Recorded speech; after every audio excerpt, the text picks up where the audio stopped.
ఔరంగజేబ్ క్రూరుడు, మూర్ఖుడు. దండయాత్రలు, యుద్ధాలు మాత్రమే తెలిసిన రాక్షసుడు. ఇస్లాం మతాన్ని విస్తరించేందుకు హిందువులకు నరకం చూపించాడు. పన్నుల పేరుతో జనాల రక్తం తాగాడు. ఔరంగజేబ్ దారుణాలు వింటేనే రోమాలు నెక్కపొడుచుకుంటాయి. సంభాజీ మహారాజ్ మీద ఔరంగజేబ్ క్రూరత్వాన్ని సినిమాగా చూసి దేశమంతా రగిలిపోతోంది. మూవీలో చూపించింది కొంతే. వెన్నుపోటు పొడిచి సంభాజీ బంధించి 40 రోజులు నరకం చూపించాడు. బతికుండగానే చర్మం వలిచారు, కళ్ళు పీకేశారు, చేతులు నరికేశారు, నాలుక కోసేశారు. రోజుకు అవయవం చొప్పున తొలగిస్తూ నరకం చూపించారు. ఆ తర్వాత దేహాన్ని ముక్కలు చేసి నదుల్లో పడేశారు. నదిలో కొట్టుకొచ్చిన శరీరపు భాగాలను పోగుచేసి అప్పటి జనాలు అంతిమ సంస్కారాలు చేశారని అంటారు. చనిపోయే చివరి క్షణం వరకు ఔరంగజేబుకు తల వంచడం కాదు కదా, సంభాజీ కళ్లల్లో కనీసం బెదురు కనిపించలేదు. అది చావా అంటే, అది సంభాజీ మహారాజ్ అంటే. ఇస్లాం మతం స్వీకరించాలంటే సంభాజీతో పాటు ఎందరో మతగురువులను హింసలు పెట్టిన ఔరంగజేబ్ చేయని పాపాలు లేవు. ఆ పాపాలు తగిలే చివరి దశలో నరకం చూశాడు. దేనికోసమైతే ఇన్ని దారుణాలు చేశాడో చివరి దశలో అంతకు మించి దారుణంగా చనిపోయాడు.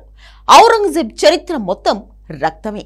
తండ్రి షాజహాన్ను బంధించి అన్నల కళ్ళు పీకి రాజు అయ్యాడు. తన తండ్రి చెల్లికి మధ్య అక్రమ సంబంధం అంటగట్టి ప్రచారం చేయించిన పాపాత్ముడు ఔరంగజేబ్. ఇన్ని పాపాలు చేశాడు కాబట్టే చివరి దశలో ఏ దిక్కు లేకుండా చనిపోయాడు. చరిత్రలో ఏ చక్రవర్తిని చూసినా చెడుతో పాటు అంతో ఇంతో మంచి పేరు ఉంటుంది. ఔరంగజేబ్ మాత్రం పాపాత్ముడిగానే ఈ లోకాన్ని విడిచిపోయాడు. 1707లో 88 వయసులో చనిపోయిన ఔరంగజేబ్ చివరి దశలో అనాథగా మారిపోయాడు. ఏ రాజ్యం కోసమైతే ఇంత రక్తపాతం సృష్టించాడో అతని కళ్ల ముందు అదే రాజ్యం కూలిపోయింది. యుద్ధాలపై ఉన్న మోజు ఆ సామ్రాజ్యాన్ని దివాళా తీసేలా చేసింది. యుద్ధాలు చేసి చేసి మొఘల్ సైన్యం అలసిపోవడంతో 86 ఏళ్ల వయసులో స్వయంగా ఔరంగజేబ్ యుద్ధానికి వెళ్లాల్సి వచ్చింది.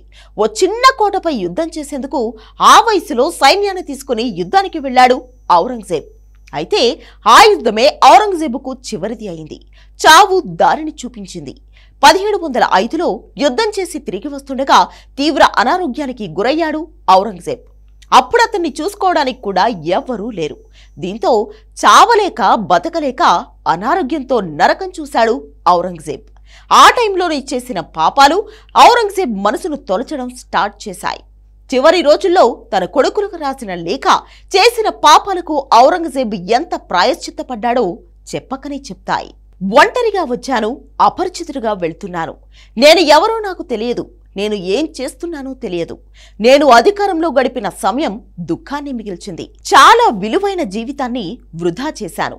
జీవితం క్షణికమైంది. గతం పోయింది. భవిష్యత్తు కోసం ఆశ లేదు. నా శిక్షకు నేనే భయపడుతున్నాను. నేను చేసిన పనులకు నేనే భయపడుతున్నానంటూ ఘోరమైన పాపాలు చేశాడు. ఏ శిక్ష పడుతుందో తెలియదే అంటూ చనిపోవడానికి ముందు కొడుకులకు ఔరంగజేబ్ చివరిగా లేఖ రాశాడు. ఇక పాప పరిహారాల కోసం తాను చనిపోయిన తర్వాత దేహాన్ని ముక్కలు చేసి ఒక్కో ముక్కను ఒక్కో మహాపురుషుడి సమాధి దగ్గర ఉంచాలని, అలా అయినా మనశ్శాంతి లభిస్తుందని వీలునామాలో రాసి ఔరంగజేబ్ చనిపోయాడని అంటారు.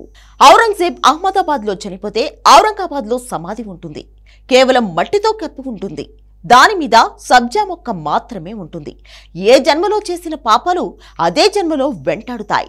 ఔరంగజేబ్ జీవితమే దానికి బెస్ట్ ఎగ్జాంపుల్.